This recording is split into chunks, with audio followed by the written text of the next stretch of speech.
जय महाकाल। जैसा कि हम जानते हैं, आषाढ़ माह के कृष्ण पक्ष की एकादशी को हम योगिनी एकादशी बोलते हैं।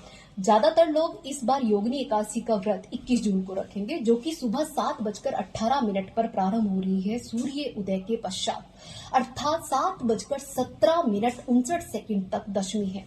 और हमारे बड़े बड़े विद्वानों और शास्त्रों के मतानुसार दशमी भेदा एकादशी का व्रत करना वर्जित है, क्योंकि ऐसा व्रत सिर्फ हमें अर्धफल प्राप्त कराता है। हमें हमेशा द्वादशी युक्त ही एकादशी का व्रत रखना चाहिए, चाहे द्वादशी ने एकादशी को हल्का सा छुआ हो या फिर एकादशी ने द्वादशी को हल्का सा छुआ हो। तो मैं तो 22 जून का व्रत रखूंगी, बाकी आप लोगों की इच्छा। अब बात करते हैं योगिनी एकादशी की छोटी सी कथा की। बहुत समय की बात है कि एक राजा हुए जिनका नाम था कुबेर, जो कि भगवान शिव के परम भक्त थे। उनका एक रसोइया था जिसका नाम था हेममाली।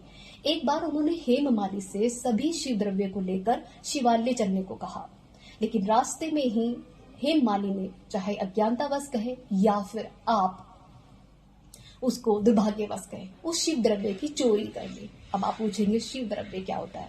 शिव द्रव्य अर्थात शिव की पूजा में प्रयोग की जाने वाली सामग्री। जिस पाप बस उस हेममाली को कुष्ठ रोग हो गया। उस कुष्ठ रोग से पीड़ित होकर वह पृथ्वी पर इधर उधर विचरने लगा और अपने इस कष्ट का निवारण भगवान से बार बार पूछने लगा। एक बार नारद जी पृथ्वी पर विचर रहे थे। हेममाली ने देखा और प्रार्थना की कि हे प्रभु, मेरे इस कष्ट का कोई निवारण बताइए।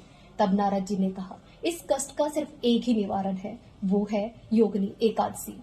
तुम अगर से सच्ची श्रद्धा से इस व्रत को धारण करोगे, इस व्रत को करोगे, तो तुम्हारा कुष्ठ रोग कुछ ही समय में समाप्त हो जाएगा।